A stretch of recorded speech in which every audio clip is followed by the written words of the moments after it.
All right? So 10 minutes for each presenter and then Q&A session.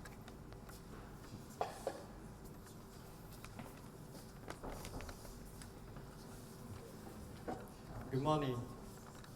I'm Hiroki Matsui from Tokyo University of Technology.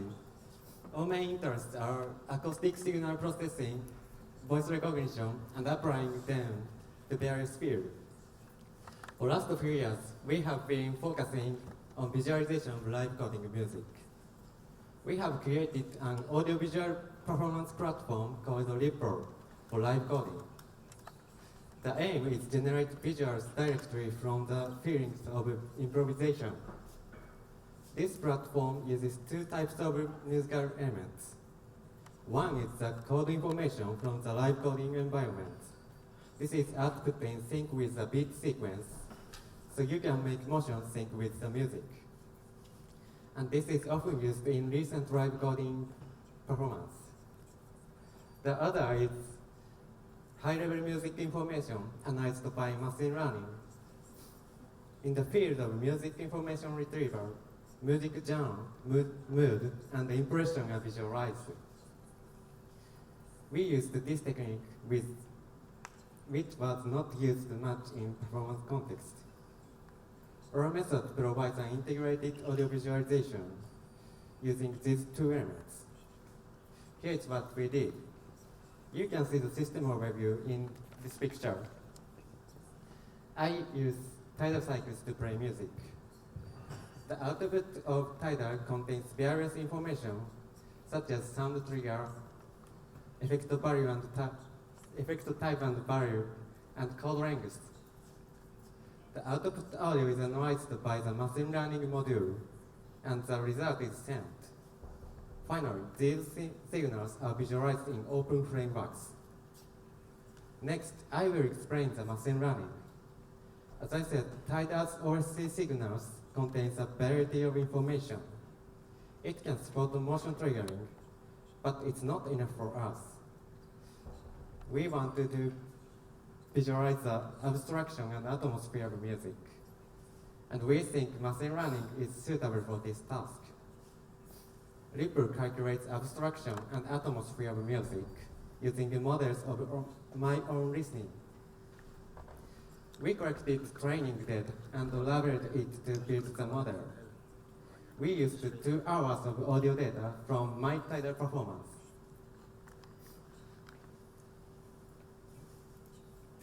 It includes breakbeats, techno music, noise beats, and piano ambient. We made them into 5-second segments and put labels on each. You can see the labeling result in this table. There are 5 types of binary labels. First, we abstracted the brightness of music. It is bright and dark. Second, its rhythmic order. I put orderly on simple beats and disorderly on chaotic beats. Next is organicity of music. It is organic or mechanical. Harmonicity is code elements of music. In general, harmony-based live coding is difficult. We thought it interesting to visualize the concentration of coda. Finally, note density.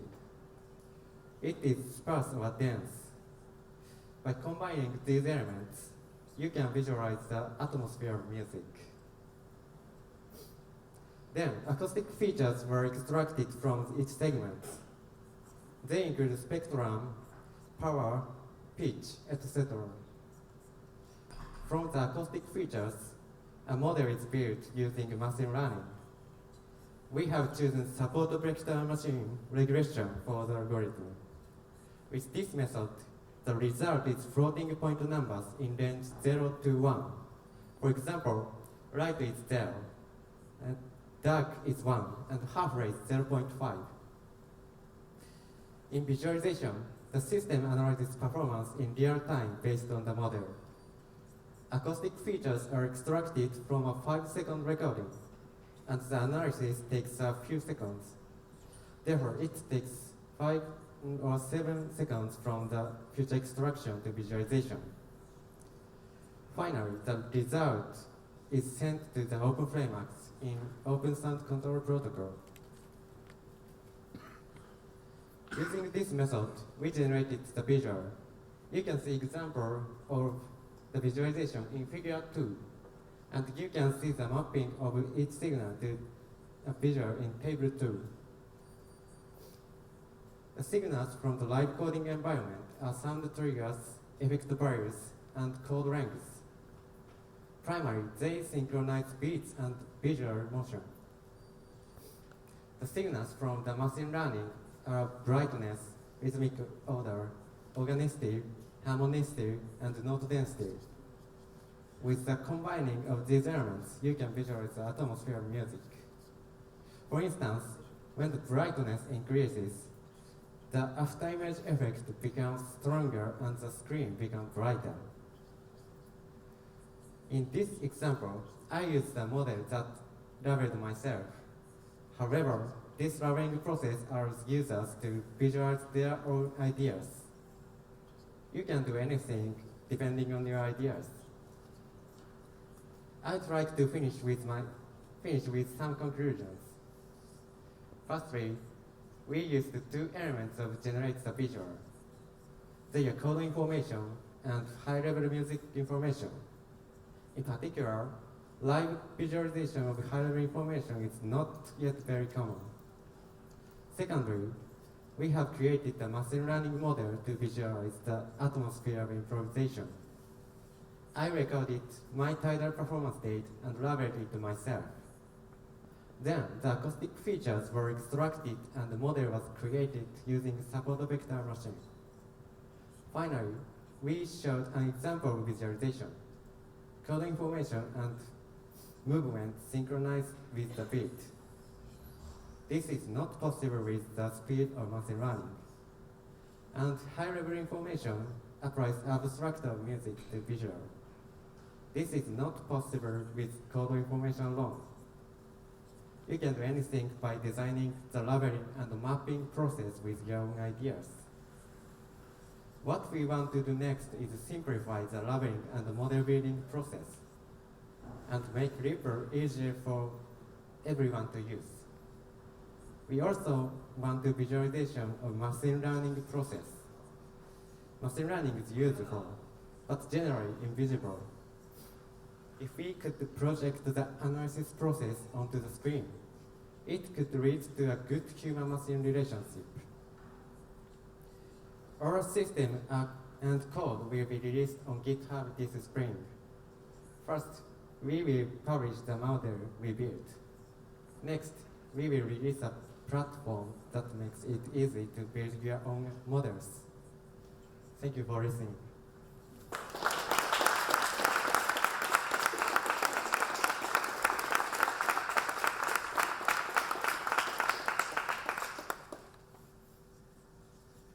Questions?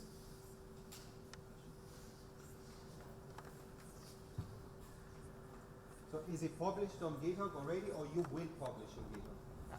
I will publish on GitHub. Okay.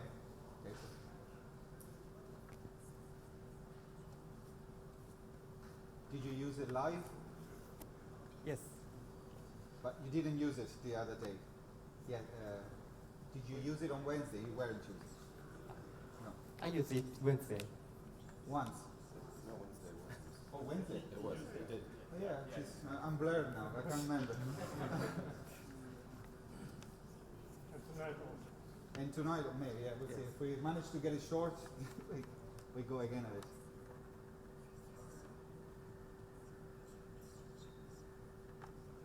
And can you talk a bit more about the machine learning modules? Like, can you go over again a tiny bit? Like, so what kind of feature have you so what is he learning? Machine learning is my own listening.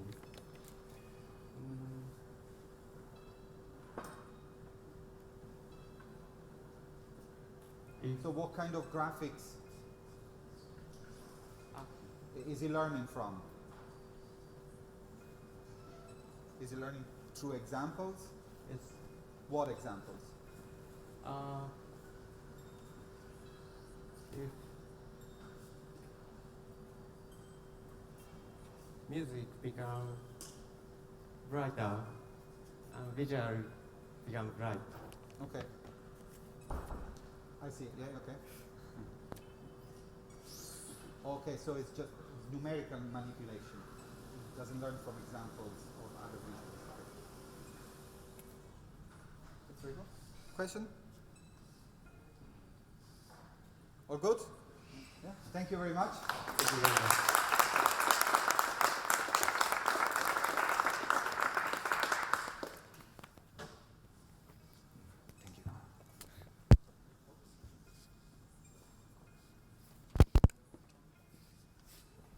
Thank you. Where are we going? Visor. Yeah.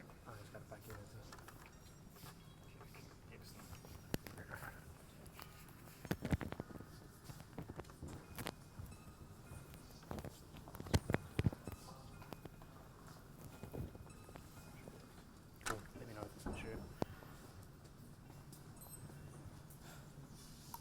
Sweet. So my name is Jack. Today I'm presenting my poster on Visor in Practice, Live Performance and Evaluation. So a bit of background on me. I was previously a master's student at Victoria University of Wellington in New Zealand, and I worked on this paper with my supervisors Craig Anslow and James Noble, who unfortunately aren't here today. But yeah, to introduce the work, this paper is a continuation of my work that I presented at ICLC last year, which proposed a new practice called code jockeying, and illustrated the practice through the development of a new piece of software called Visor. And Visor is designed to generate live visuals for performances. So this paper and poster kind of extends upon that work by presenting a reflection of my use of Visor in live performances, as well as a more formal evaluation of the software using qualitative data from an online feedback survey. So just to give a bit more background and quickly touch on what CJing and Visor is, the motivation for CJing comes from a key element that was observed in two practices. So these practices are live coding and VJing, and specifically some limitations with respect to them. So in live coding, the aim is often to write and improvise content using code, using textual interfaces. So this kind of provides a very low-level, fine-grained control of content, but at the lack of potentially high-level manipulation. Now we see the opposite in VJing software, which is more focused on comprehensive use interfaces, which kind of provides more high-level control of content, but with the lack of the ability to edit low-level content. So with VJing, traditionally you work with video clips, so these are pre-rendered, you don't really have the ability to edit the content at a low level. So the idea was that CJing could potentially solve these issues simultaneously by combining them both into one single practice. And so this kind of definition of code jockeying was proposed to kind of bring these two things together and see what happens. So yeah, I guess in CJing, or code jockey practice, the idea is that a performer can interact with code, graphical user interfaces, and hardware controllers to improvise and manipulate content in live performance. So CJing is kind of based on a few different ideas. The first is code as a universal language, which is this idea that we focus on code to represent content, like how DJs focus on musical tracks or VJs focus on video clips. Complete content control, the ability to manipulate content at a low and a high level, and both. So this kind of enables flexible performances. And user interfaces as an abstraction, which is this idea that you provide interfaces that abstract upon code, perhaps providing functionality that would not be as easy to replicate just by writing code. So a bit of background on what Visor is. So Visor is this new hybrid environment that was developed to embody CJing. It offers a number of core features, the first being live coding. So you can live code with the processing API in the Ruby language. It offers state management abilities, and so by this, there's a user interface that automatically visualizes the state of variables that are defined in your code. So you would type a variable, and if it's a number, then you'll get a slider, so you can instantly interact with these things in a more gestural manner. There are layers. So in VJing software, often you can organize your composition into different layers you can do the same thing in Visor. Each layer is essentially just a section of a different sketch or different piece of code. We have FFT, so for audio reactiveness. We also have a tap tempo, so you can tap to the beat of the music without requiring any kind of beat detection. This is quite standard in DJing software. And then make elements of the visuals react to that. And MIDI is another big one. So it's a framework for integrating MIDI controllers, creating variables that you can live code. So you can live code mappings pretty easily, and then immediately jump on your controller and start interacting with things. Visor itself was developed using a practice-based approach. So it was used by myself in performances throughout the development to make sure it kind of adhered or worked well in that context. So now to get into actually what I did with the live performances. So as of this paper, I used it in 20-ish performances, and the idea of this was to reflect on the environment's effectiveness in a live context and actually explore what it meant to perform with a CJing environment. So these performances offer the ability to collaborate with different DJs, live coders, and other musicians, produce visuals to complement their work. Performed at many different kinds of electronic music events, including gigs, algo raves, live streams, private parties, and music festivals. A couple of these are illustrated on the poster here, including this one here at a music festival. Some crazy prediction mapping, which was pretty sweet. And the approaches, the performances themselves were approached in one of two ways. The first was to live code from scratch, which is most similar to a traditional live coding performance. Layers of content were improvised throughout the course of the performance, but also things like mappings to MIDI controllers were live coded, which was then performed as well. So I guess an idea to kind of encapsulate what was happening here that I came up with was during these performances, these kind of visual instruments were improvised over the course of the performance and then performed using a controller. So you're kind of like creating and playing at the same time.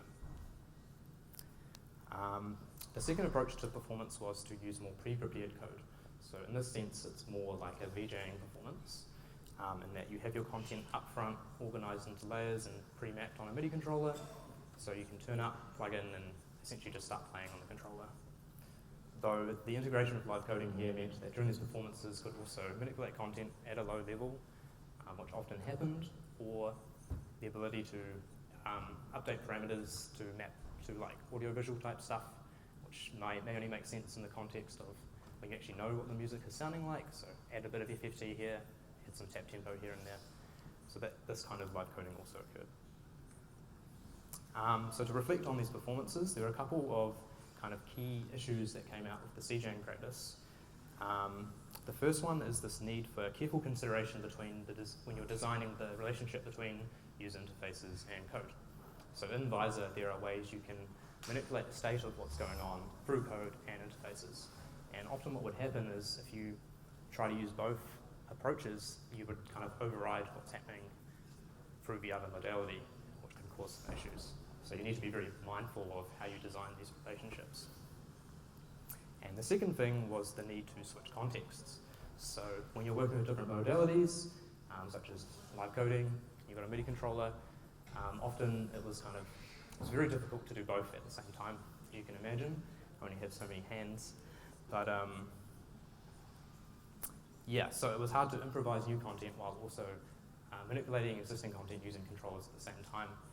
So I guess in this sense, CJs potentially need to learn to strike a balance between working between different modalities. But this also highlights the importance of automated features like the FFT and tap tempo, which can keep things dynamic while you're live coding. Another potential approach to solve this is through collaborative performances. So in two of my performances, I invited a collaborator to come and use the controller while I was live coding. And the result of this was that I could be improvising new content while they were manipulating the content that I'd already generated.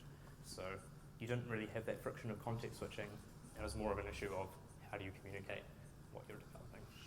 So it's definitely an interesting avenue to explore further in the future. Moving on to the evaluation. So as part of this paper, we ran an online feedback survey to gather results from people who had used the software. In total, I think 11 people completed the survey from a range of backgrounds, including thread coding, live coding, and VJing. We asked them a number of questions about their background, what they enjoyed about Visor's features, how difficult they found it to learn, and in general, just what they liked or disliked about the environment. I won't go into details about the specific statistics and things, these are in the paper, but I guess I'll just summarize some of the highlights that were found. So there were a number of key themes, I guess. So in general, usage, participants used Visor for a number of different contexts, including creative coding projects, and some stated that they would be very keen to use it in live performance from a live coding perspective or a VJing perspective. Learning difficulty. Most people found that it wasn't so difficult to use, and they kind of placed it in line with something like processing, which was good to hear. Participants enjoyed the live coding experience in Visor. They put this down to reasons such as its similarity of processing, utilization of Ruby, and the fast iteration time that it provided.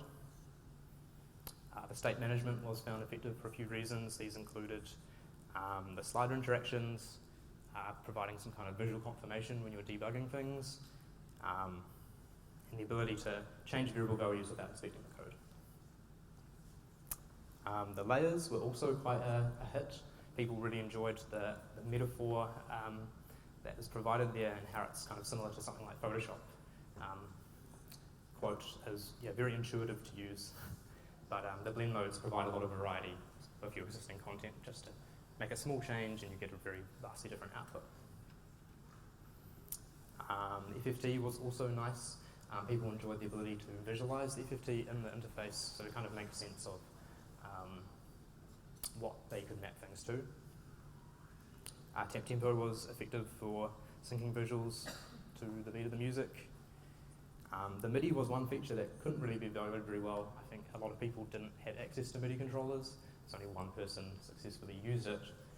But I guess this highlights the disadvantage of this kind of study, and a better approach would be to do an in-person evaluation. And one last theme that was discovered was the ease of use of the system. So a lot of people reported that it was very quick to get something dynamic up and running off the bat, and they liked that there were different options for getting dynamic inputs, and that it was easy to access them, and it was often easier to use them than perhaps having to code up the same thing. So this was great because it really highlighted one of the motivations for CJing, which was that you can, with this kind of high-level control that these interfaces provide, can improve the usability of these kinds of performances. So just to wrap up, the performances overall kind of showed how we could use Visor to live code, to VJ, and then actually doing this kind of CJing thing in between where we use aspects of both performance practices in a single performance. And overall, the results from the survey were very positive. I didn't touch on it, but there were a number of kind of trivial usability issues that came up, as you might expect. So future work is really to further develop the software, solve these issues, and actually in particular focus on these two issues in CJing, how we design relationship between interfaces, code, as well as context switching. So in particular, it would be really interesting to investigate how collaborative performances can play a role in CJing, how different live coders, DJs, VJs, CJs, how can they interact together to create kind of interesting output. Just leave it there. Thank you.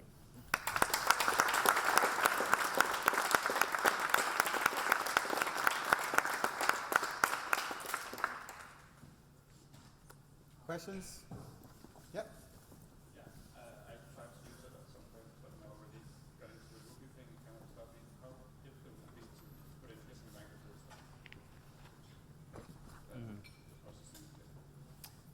So at the moment, Ruby is pretty crucial to how it works, in the sense that Ruby has a lot of very powerful metaprogramming abilities, so it makes it quite easy to set up the system with live coding, with processing. So probably not in the near future, though I think the interaction model itself, interface, if it could be you could develop a whole different backend like at Python for any kind of different backend you wanted, but the interaction model could essentially be the same thing. So you could have the different sliders and the FFT and stuff. Yeah, yeah, yeah, that makes sense.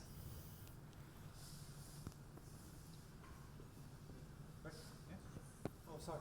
Do you have any anecdotal stories or information about or survey results about the balance of how much people felt like they were using the code writing part versus the interface part? Like, do the users tend to write more code and use the interface less, or use the interface more and use more pre-built code if they want to manipulate it? Like, seeing trends like that? I'd say it depends on their background. So those with more programming experience were using the code more. Particularly those with live coding experience would definitely be using the code more because they're not as familiar with having to use an interface.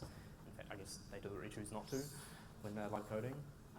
Whereas those with less programming experience were more drawn to the interface features. At least anecdotally, I'd say. Maybe. Sorry. Oh, no, sorry. Yeah, go. Do you want the mic? You can come here. No. I didn't want to. It's okay. My question is about the difference between showing your code on the screen and the manipulation of the interface in the background, and how does Visor approach that problem? Like, can you expose that degree of interaction with the tool in the same way? Like, for instance, if I'm moving a slider, does the excuse me, does that also reflect in updating the code that you're projecting? So at this stage, the code is fairly static in the interface, so changing values through interfaces doesn't actually change the code. So you'd have to, the audience would need to be able to see the whole interface, which is a problem at the moment, but actually what I've just recently developed is the ability to make the interface transparent. So you can kind of, I guess, project the whole interface with the visuals, which is hopefully what I'll be performing tonight. But it's definitely an initial issue in that how do you project all this information? Now it's more than code, there's a lot going on. And also, how do you, the hardware controller is also a hard one because it might not be so obvious to the audience, particularly if it's dark to the side. So I'm not sure how to solve that one yet, but I think projecting the interface is a good start to kind of getting that transparency there. I hope that answers your question. I was intrigued by the when you mentioned about the idea that you were coding and somebody else was beside you, was acting upon the media interface, right? And I was wondering, like, what that person was going insane, like being tricked upon, like, such as you, for example, one fader was doing something. At one point, you changed the code and was doing completely something else. How was that interaction between the two of you, from his perspective, or his or her? I'm not sure. The partner performing while being kind of controlled or not, or maybe not controlled by you, but in a certain sense never knowing what was in your head, because maybe the person didn't have access to the code, couldn't read it, and just moving one fader, but 1 second was doing one thing and maybe the next second completely something different. Was that the case, or what was the If you're changing, if I was changing variables or like what parameters did as they were using it, that would definitely cause some confusion. But I think the idea was more to, so normally how I'd organise my content is you have different layers, and if one thing's all set up and ready to go, then that person on the controller could interact with that while I'm developing something else, and then I would communicate with them, hey, this thing is now ready to go, this is what this does, this is what this does, and then they can bring that in and start playing with it. Though there are definitely some kind of manipulations you can make to the existing ones that wouldn't confuse them, such as changing the shape of something or colours and things like that. And if you're changing like the fundamental structure of what's going on, that might trip them up a bit more. I found a really important thing is, particularly if you've got a lot of stuff prepared, is actually spending the time to tell them what it is rather than letting them figure it out. Though that is also quite fun, because when you've got a controller and you've got to work out like what's everything doing. So I think there's still some positive in the chaos there. yeah? So I have a couple questions. The first is, when you prepare code snippets to use, is it the case that each code snippet does one thing from beginning to end, or do you make some that create shapes and some that move shapes and then mix and match them in different ways. And then the second is when you collaborate with musicians or even with other visualists, have you tried using information that they send over in addition to the MIDI controller so that they, with their music or with their visuals, can control some of the parameters in your system? To answer the second question, that's fresh in my head, yes, have used like MIDI, networked from a performer who was outputting MIDI, using kind of like a reactable style interface. And so, yeah, state changes could change like the visuals that were being projected. So in a sense, they had a control of which visuals were being shown, and then I was performing the parameters of those visuals. So that kind of thing is definitely possible. I'm sure it could be extended to OSC in the future. And the first question was about code snippets, right? So in my approach is more to organize by layer. So each layer or code snippet is a predefined thing. So you might have a particle system or some kind of 3D model composition. And I guess this lends more well to how VJs think, in that you have your discrete layers of content and you're mixing between them. Though there's also a lot of code snippets that are used for like kind of helper functions, so loading things easily so that you don't have to write as much boilerplate code. Though Visor tries to steer away from the need for boilerplate code with user interfaces and things that kind of automate that. But still the need for kind of snippets to set things up or make it easier.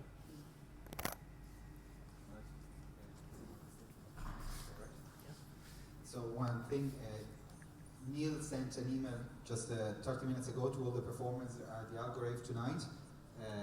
Jack is happy to join any solo music performer tonight, and he does visual. We have two projectors, one for visualists and one for musicians. So if any solo musician wants to have visuals and wants to team up with Jack, please reply to Neil.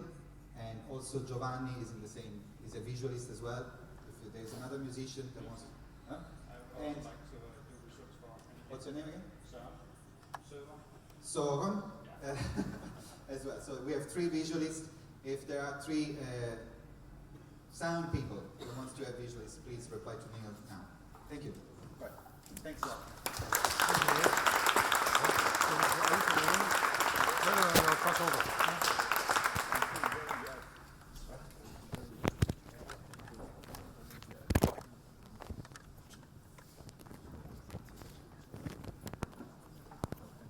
This is for the streaming.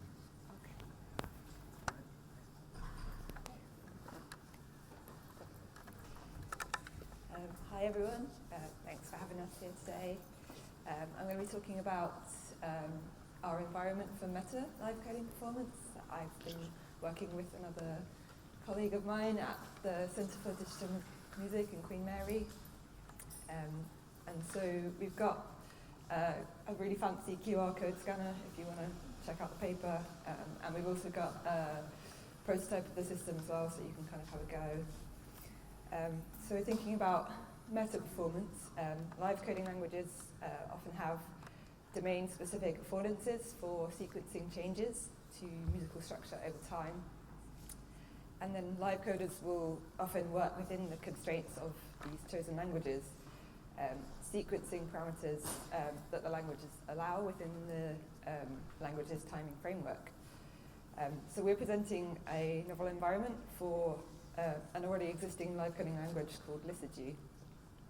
And this is allowing sequences of text to be recorded and manipulated just like any other musical parameter could be. So the current environment is running with Liturgy, but it's also able to interface with other kind of browser-based languages such as Jibber and Hydra perhaps as well.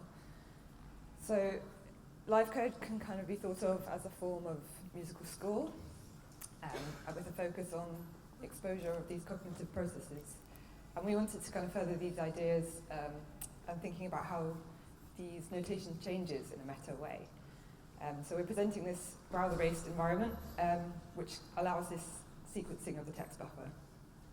So Liturgy is an example of a domain-specific language that's embedded in JavaScript. And we chose this for kind of two reasons. It was kind of straightforward to explain and modify, and also had sequencing capabilities restricted to collections of parameters. So many live coding languages are these embedded domain-specific types, and this kind of allows developers to use existing constructs and performers to use their own existing knowledge of the language. As this is kind of embedded in JavaScript, you'd also have access to things like novel JavaScript functions, things like updating background colors, etc. And suppose we wanted to cycle through background colors in time with the note sequence, the musical timing of liturgy tracks is not available for arbitrary code. So we have this kind of fundamental problem that while live coders are able to express things in arbitrary manner, the code must follow the rules of the system. So a live coder can kind of assume a role of a sequencer, but the sequencers are bound by the system that it lives in. And this idea of metaprogramming kind of already exists a lot. A lot of people familiar with the Lisp macro system, used in Lisp dialects like example or overtone. And these are capable of producing Lisp expressions, whereas this is kind of built around the idea of direct manipulation of source code. And we have this global meta object, which exposed in the environment, so allowing contents of particular text buffers to be recorded and played back. And the meta object is modified as a liturgy track, possible to take advantage of existing sequences and manipulation abilities. And so we were thinking about the kind of creative possibilities for this use of metaprogramming in live coding. So kind of this idea of manipulation with respect to longer term structure, thinking about it perhaps as a way of interfacing like a loop pedal might be used in guitar performance, or possibly as kind of a new method of code distribution as well. So it's kind of currently a work in progress, but it's kind of affording these two new interactions that are not found so far in live coding performance, like the idea of being perhaps a code conductor, this macro level control of performance, and this idea of distributing performances as text sequences. But future work might include the idea of having multiple meta objects, so maybe similar to graphical interfaces, like there's a Siren interface for Tidal, which has multiple tracks available to the performer, or also thinking about some formal evaluations of this kind of system and seeing how live coders would interact with such a idea. Yeah, thank you.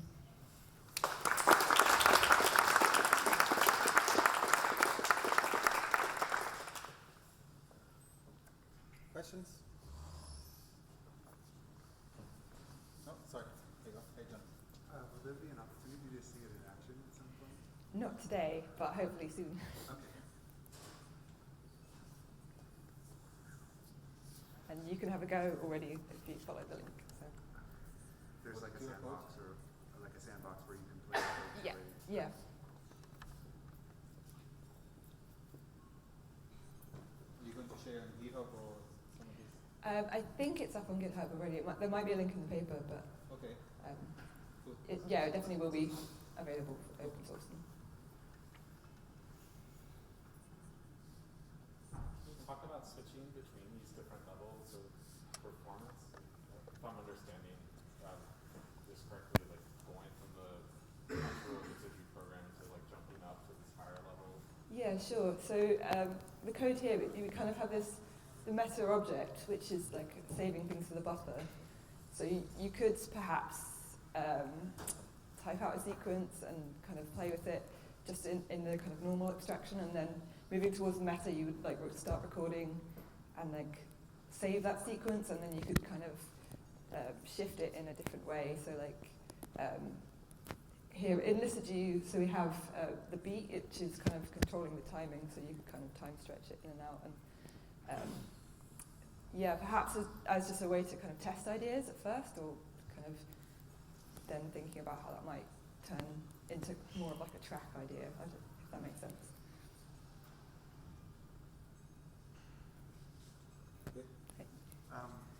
So what kind of operations have you kind of like thought about for, let's say you have one abstraction for one line of code and like another abstraction for another line of code?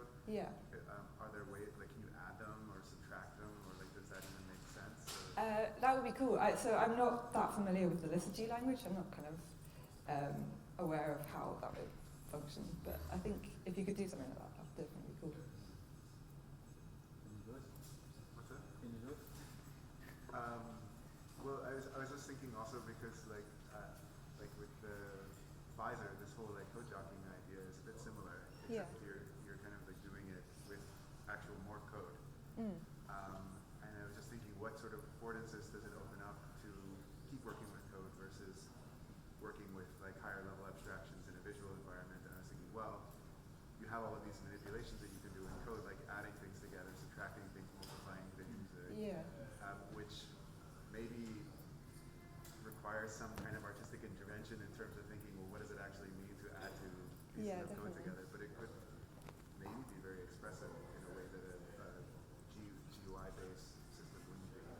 Yeah. And it depends, I guess, if you want to spend more time working on the meta level or the kind of ground level. Yeah.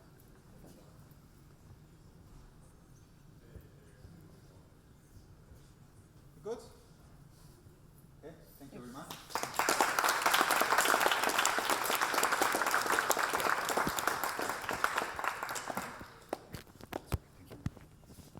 Where are we off to? Here. Functional live coding. There, that's you?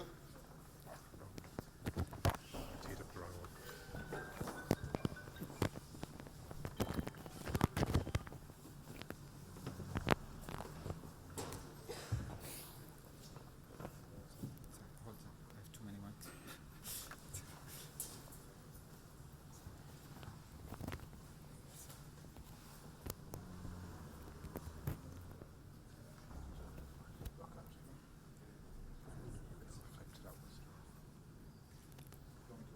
Yeah, no, I'm good, I think.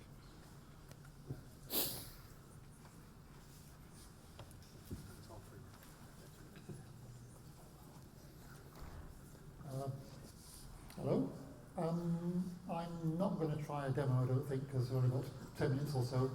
But I'll be here all week. If you want me to show this to you, then just catch me this afternoon. I can do a quick kind of show and tell, just straight on the laptop. I'll concentrate on just kind of explaining and telling the kind of the narrative and the story of this, I think. That's me. That's Shama Raman, sitar player. This is us playing Farm Functional Arts in Berlin back in August. We started working together in May or June of last year, and that was just as a straight duo. Shama playing sitar and me doing effects and processing, and we went down the traditional route of Ableton Live and then Bitwig Studio, because it's better at kind of modulation, but this idea of commercial software, sitar, internet, process, and done on stage. Then we accidentally got accepted by Farm 2019 to do a gig there, and that was a live coding gig, so we thought, what the hell are we going to do? You know, I haven't got time to go away and read the Supercollider book or, you know, learn Tidal. And we'd done a fair amount of work with these commercial VSTs already. We had, you know, the presets we liked, we had ways of working with those. So how do we turn that into a live coding gig that we can do in, I think we had like 4 weeks notice or something. And our bacon was saved really by Gibber, because that was kind of the model we could use. So we could take all the VSTs we had, take those out of our DAW, put them into MaxMSP, which can host those things, and then basically build a Gibber-like clone which would give us a live coding access to that.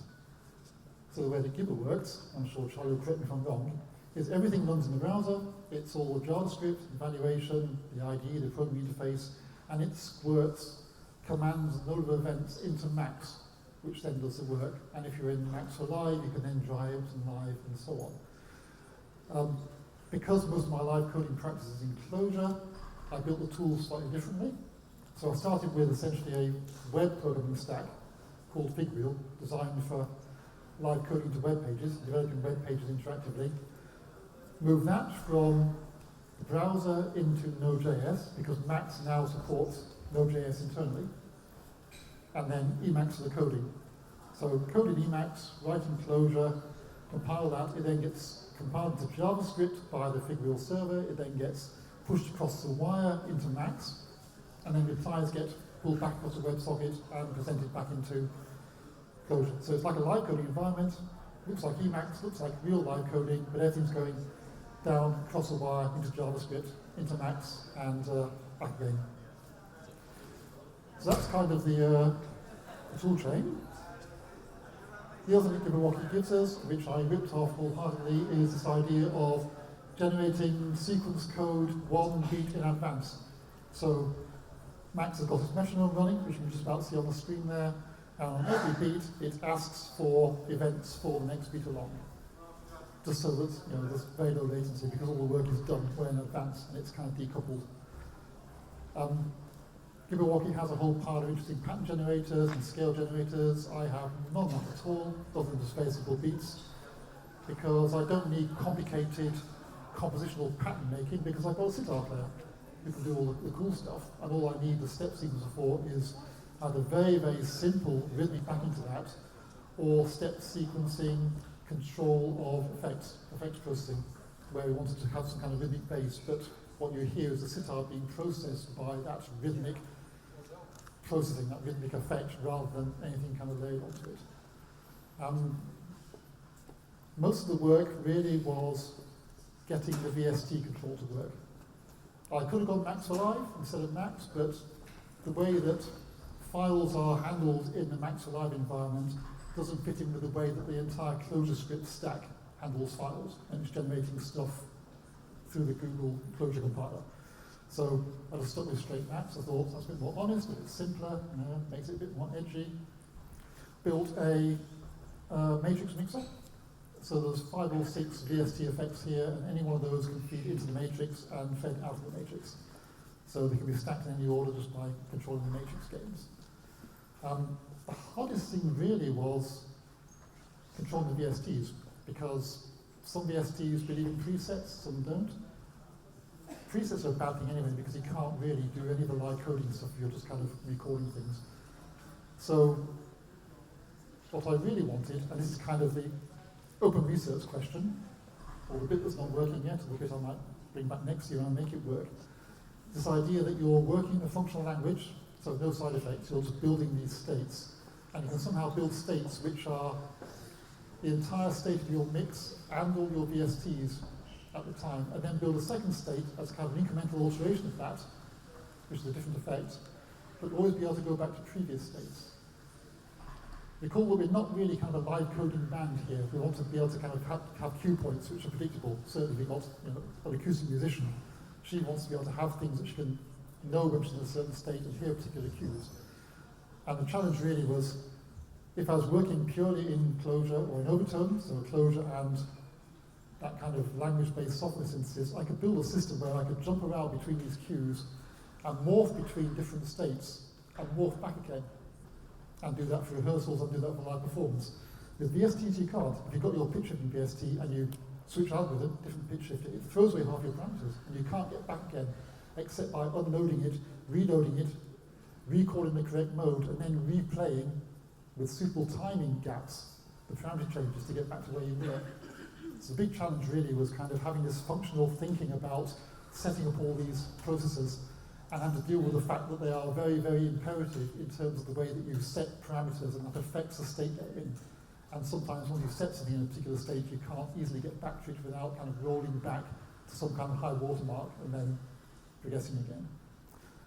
So that's really kind of my last panel here, is I want to investigate that and get to a kind of a more robust and an environment with more kind of functional flow, which can still use these commercial VSTs to actually do the heavy lifting.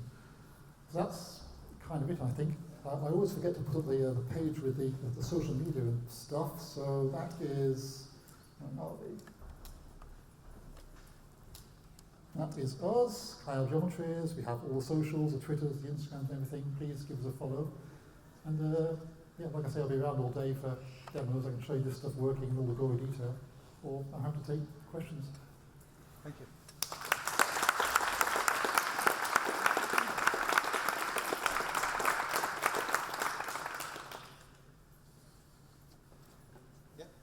Did you find yourself wanting to control parameters in VST that were not controllable in any other way other than the interface? Because I think some VSTs don't really expose some of the parameters that you might want to live code. You're quite right. Yes, some of the loopers in particular are notorious for not giving you control because they're designed for, you set some parameters like loop speeds, buffer lengths and so on, but things like stop, start, record and overkill, you're supposed to have a foot pedal and be doing this. And because those are events and not parameter changes, they aren't exposed to the VST API. So part of the reason for the kind of the step sequencing is I could then force my step sequencer to essentially send MIDI events in to fire the sampler, to fire the looper. But yes, that was a real thing. And loopers always go out of sync. You know, you stop and restart your transport and you find that the record head's in the wrong place, which is a real pain. Especially if you want something repeatable, because you know, loopers, you get kind of entrained to what they're doing. And Sean was doing that. She was entrained to the way the looper's working. And if I accidentally stopped and restarted the transport, all the playheads would move. And we'd be kind of in a different territory, which you know, is good in some context, but not in this particular one. So yes, you're right.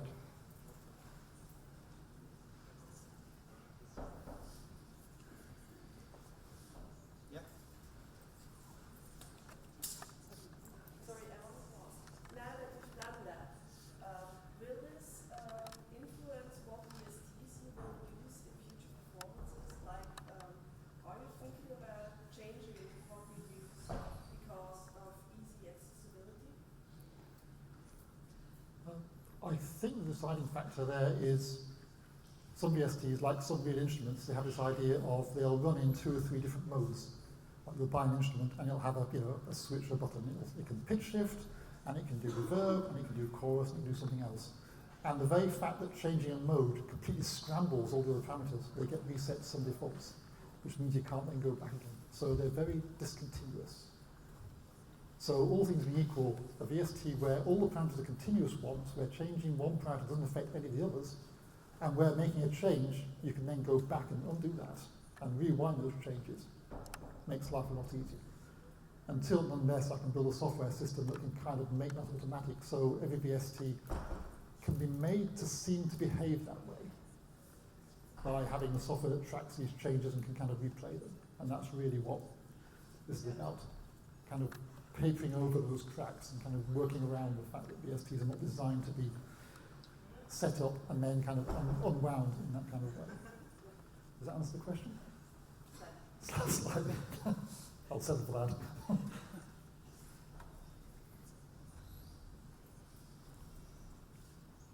Good.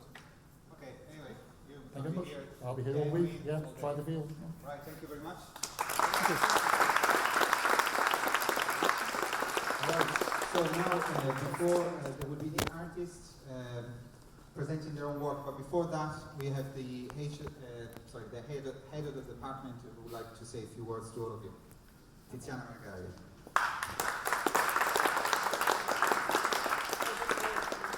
Just being applauded for being head of the department. It doesn't happen very much. Okay, so in normal life, I'm a professor of software systems, and of course we deal with very complex systems, real-time systems, CAD system, interpreter stuff, functional stuff, imperative or whatever it is, object-oriented, whatever you want to have. So I'm completely thrilled of having heard all these keywords, so to say, already coming up with various interpretations and recombinations. So I have actually 2 jobs today. One is actually thanking you and welcoming you, even if it is well into ICLC, into our department. I'm very happy to have you here. I'm sorry that I missed the other parts, okay? And definitely, if I can make it this evening in the pub, etc., etc., I heard 7:30 until 3 o'clock, okay? So Yeah. it's a sort of a More or less. hackathon, really serious, so to say, okay, for these kind of things. I love it very much, and really kudos to all the organizers that have helped here. I didn't have to lift a finger. So Giuseppe, Nora, Nick, Ian, and Tony, and Colin, and everybody else, so to say. When I heard that this was happening here, I tried to say, okay, so I have to try to make a tiny little contribution at least, okay?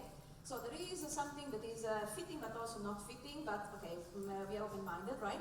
So we're going to have a first table up there, where my group, which is sitting there, will have an example of an application where the application is modeled. So we are at the meta, okay?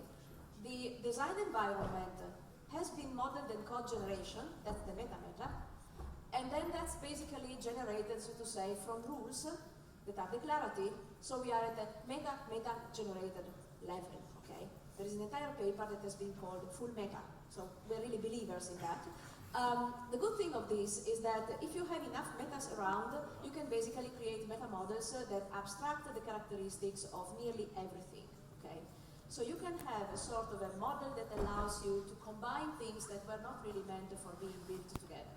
It can be code running in different environments, in different software paradigms. It can be code coming from different domains, like for instance, I don't know, music on one side and data coming from history from another side, or maybe stuff that has to do with IoT and robotics, okay? So if you are somebody like me, you have to fit in 2 or 3 different things. In Liro, Software Research Center, National Research Center, we do the software and the theory. In Confirm, it is smart advanced manufacturing. Okay, data, meta models, digital twins, and all these kind of things for IoT, for robotics, for manufacturing. We have the HRI, Health Research Institute. We are creating a UL cancer network, so it's all the data and all the understanding and from the research to the patient, so to say, in that space. So my joy is actually to do the digital platform for this, okay?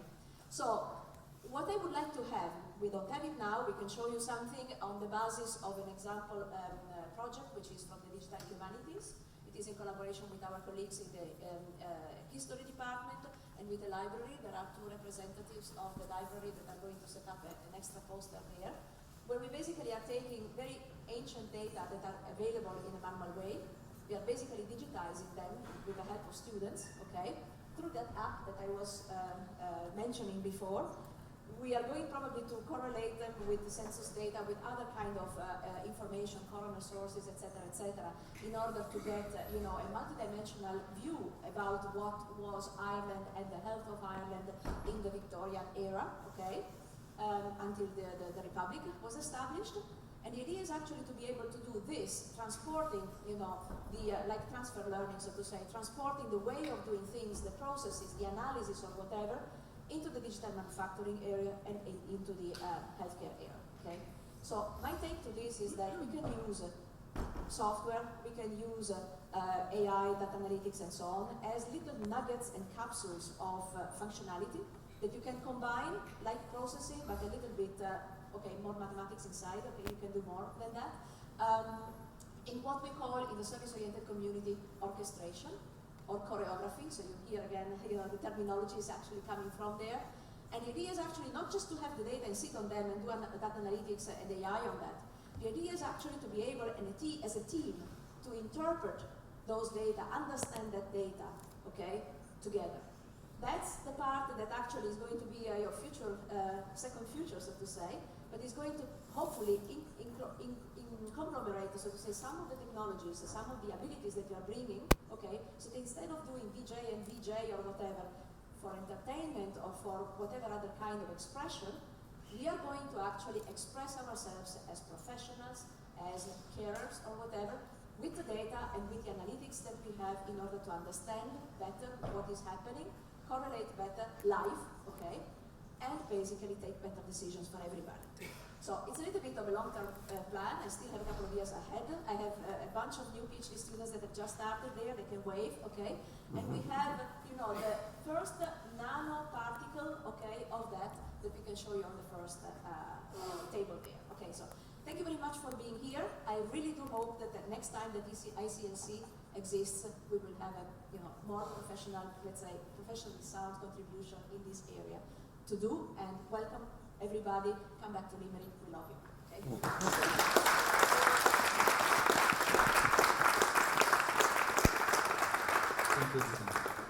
Okay, so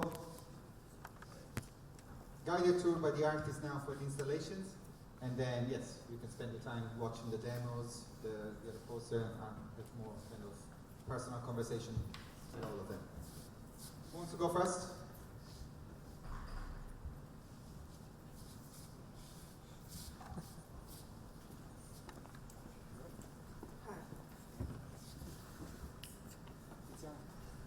Who has the, not that, oh, it's there.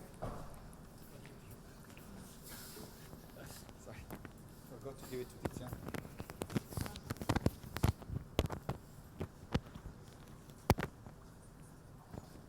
What is it?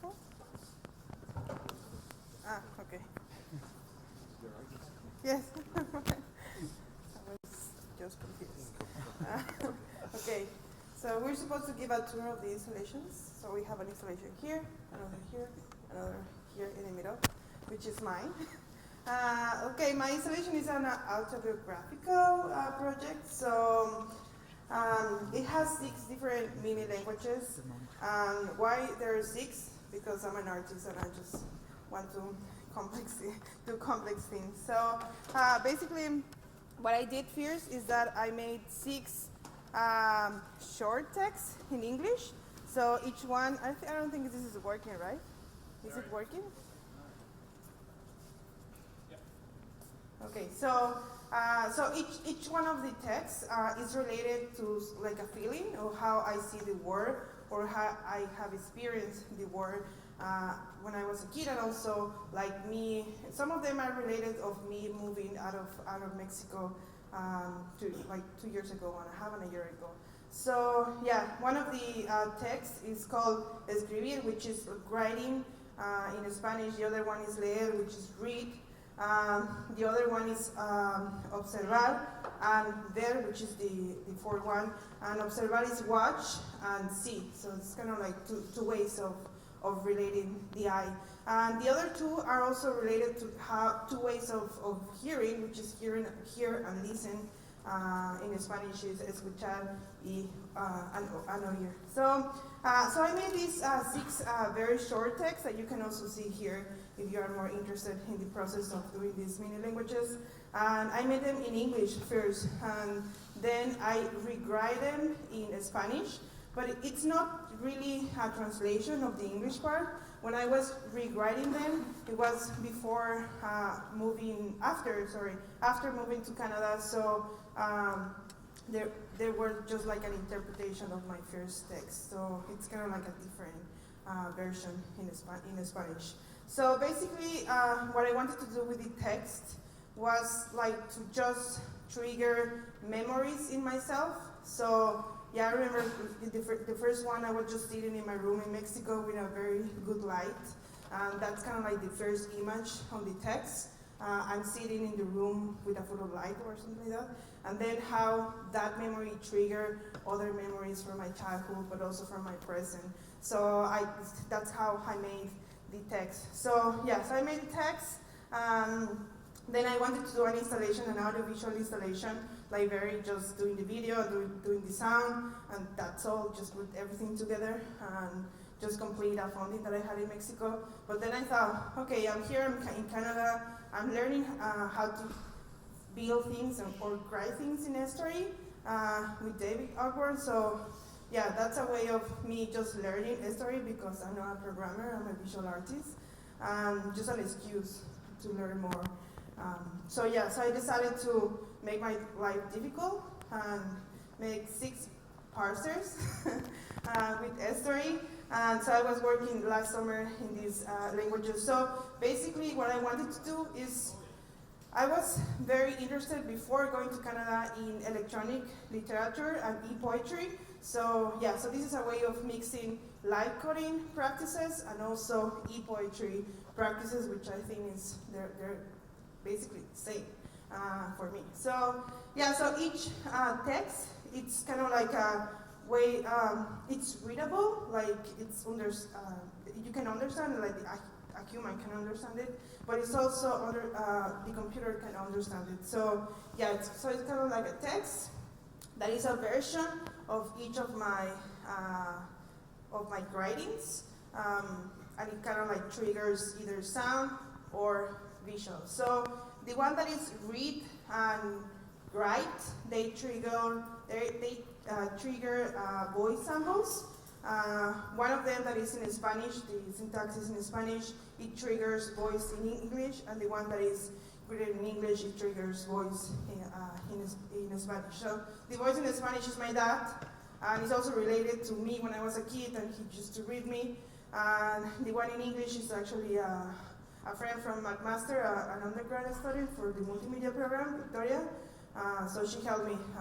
I have a horrible voice, so I was like, no, I want somebody that has I have a good voice. So yeah, so basically, the syntax of each one is again related to the story that I written. So some of the commands are not the same. In both cases, the verbs trigger the voice sounds, but sometimes the adverbs do different things. I think in one of them, the adverbs change the time. In other ones, the adverbs of frequency and time, they change, I think, gain or something else. So yeah, so for that reason, I also wanted to have 6 different media languages to have different syntaxes, like different words triggering different actions over the voices. So something like I want to mention is that these voice samples are also taken for my stories. So what I did is that my stories are written using either commas or points, not as grammatical separations, but as how voice is also sound. So you have to make stops. So what I did is that I asked my dad and Victoria to record the whole story, but making pauses between commas or points. And then I separate each of the stories in different files. So each sentence is a file. And when I call, for example, grind, that actually grind is one of my samples, I can ask for any of those sentences within that grind folder. So yeah, so that allows me to reshape, re-grind again in a sound way my stories, just to mesh them. Okay, so the other ones, Observar is triggering sound samples that I made from with the help of Iracema Andrade, which is a cellist from Brazil that lives in Mexico, and another friend that is Alejandro Brenza from Argentina, which is using the pazzo, which is something like a air instrument. The other one is Escuchar, which is triggering the video textures that I have here. And the other two, Ver and Oír, is actually parsing Puntal, which is made from David Ogwer. So one is parsing the sound part, and the other one is parsing the visual part. So it's more like a sound video synthesis in both cases. So yeah, so that's basically my installation. The idea was to just make like a meta text between all of them at the same time. I've already used all of them at the same time. Like right now, I'm just using 3 of them, but I have used 5 of them at the same time. But in theory, you can use 6 at the same time. So it runs in a website, which is called Memorias.space, because the name of my installation is Memorias, and I can access anywhere. So I've been changing my languages for these 3 days. So I don't do too much. I don't do a lot of changes. I change it 3 times a day or something. So yeah. So that's my piece.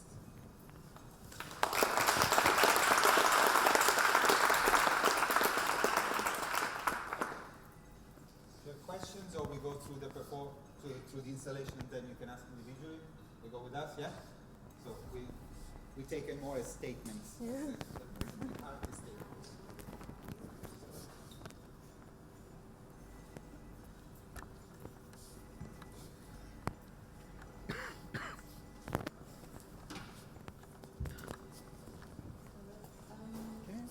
Good morning, everyone. Yesterday, some of you, I guess most of you, already experienced the interface that we're presenting and the project we're presenting. It was the last performance last night where Jonathan was partnering with Raphael. So I'm just going to briefly read through a text that introduces the project, and then after that there will be, I guess, more details to go through. So Anatomies of Intelligence is a research project into techniques for in situ dissections of machine learning algorithms. Our project is an artistic research initiative seeking to make connections between the formats and collections of anatomical knowledge and investigations into the anatomy of computational learning and prediction processes, data sets, and and machine learning models. Amongst our focus points are those that relate to tacit knowledge and the reliance on the senses. Sorry. Before you continue. Oh, this one also. Yeah, thank you. Yeah, thank you. See, I've written lots of plots. Should I start again? No. That's before. You want to make an introduction? Make a quick intro. All right. So for the camera, I'm referring to the Anatomies of Intelligence project. All right, I'll just continue. Yes. So amongst our focus points are those that relate to tacit knowledge and the reliance on the senses when accumulating knowledge about bodies and body-like structures.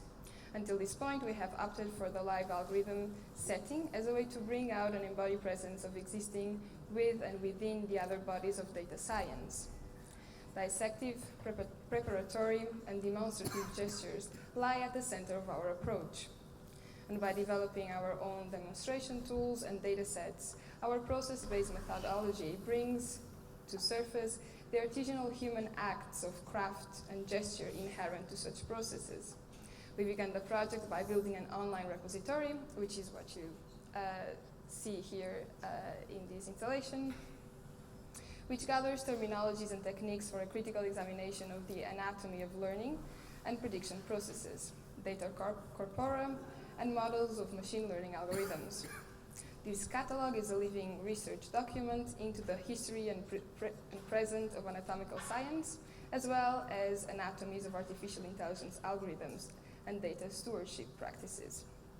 The catalog interface is also our platform to explore through performance how such a collection and an artisanal algorithmic toolkit can confront the idealized bodies of artificial intelligence, its fixed representational structures and opaque learning processes.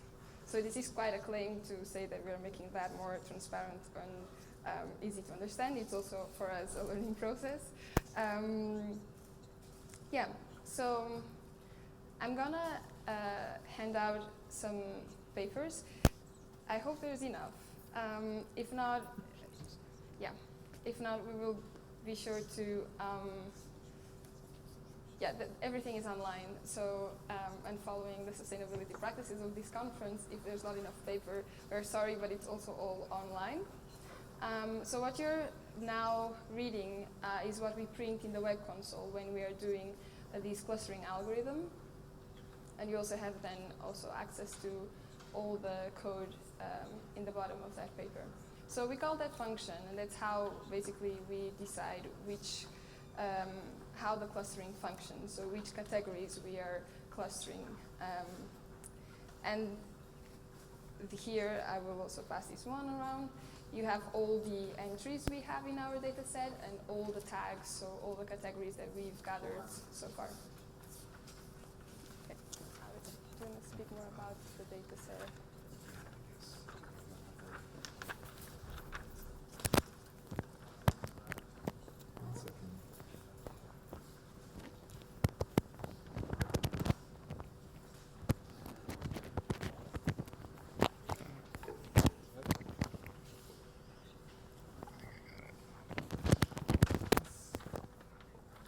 Hello. So maybe I talk a little bit about the installation. So what we have here, it's kind of like a video essay about the project. So you really need to kind of listen to it the whole way through. It's about 12 or 13 minutes. And it takes you through two runnings of a clustering algorithm on our data set. And the clustering algorithm itself each time is sonified.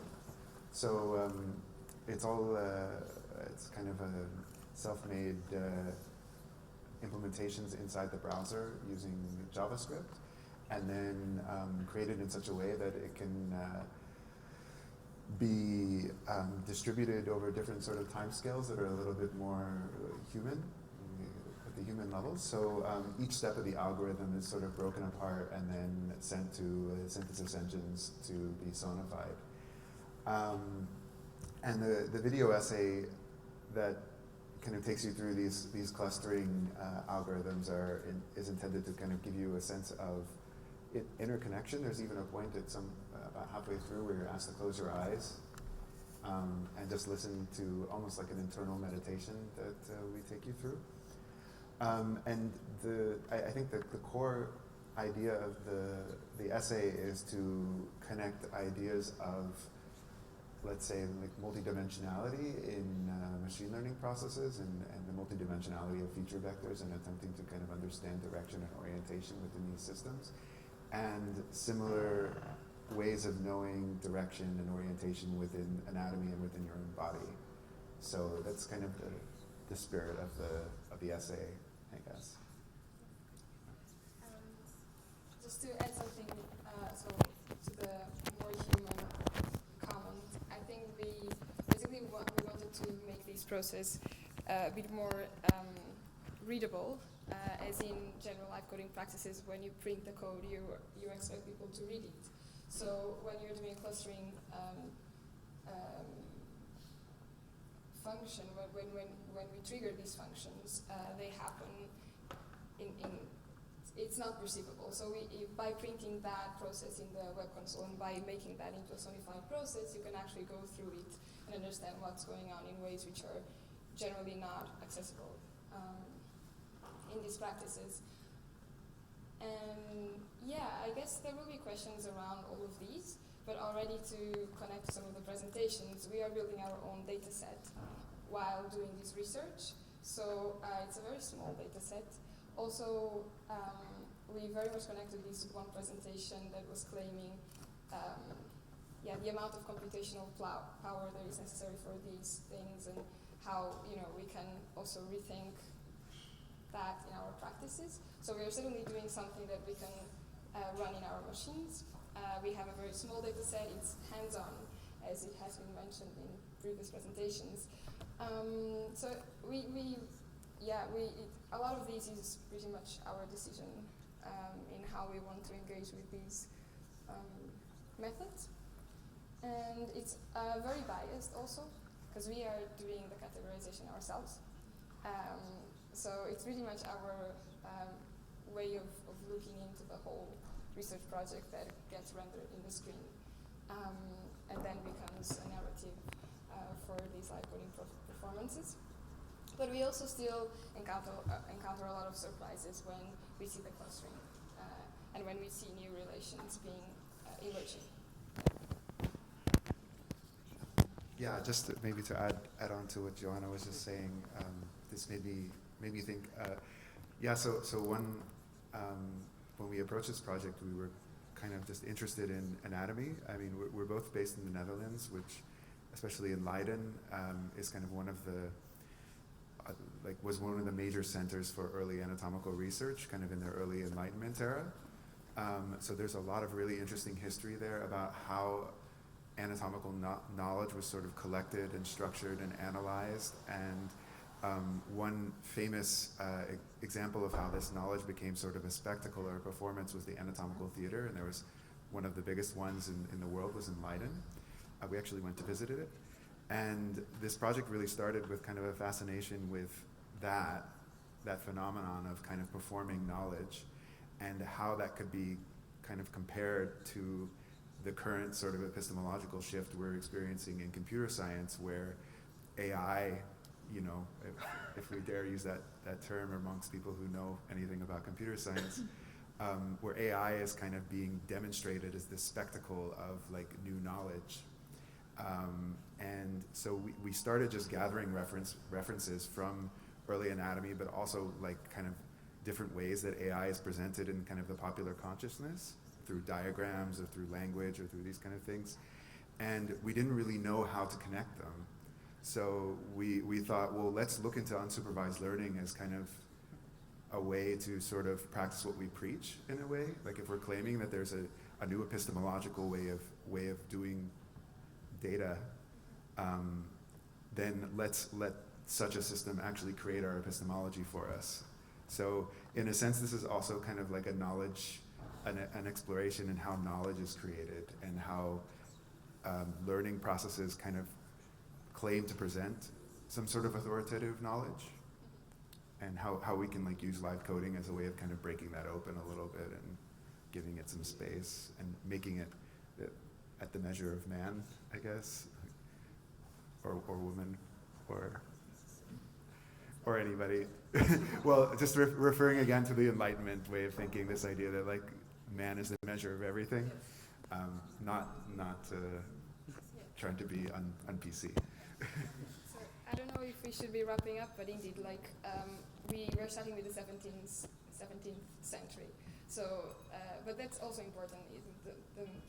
A lot of universities were born in the same time. The notion of the universal was also very much rooted in this moment. So, and we still see the traces until now. So, yeah, there's a lot of problems. Also, I mean, we could go very deep into like the role of colonialism in this time and in how you categorize the body, and in how you put the human body into boxes, and into how that knowledge would go through public and private ways of sharing, and etc. So it's very complex, but it also tells a lot of what we still today are trying to fight against, or reproducing, and etc. Yeah. Thank you.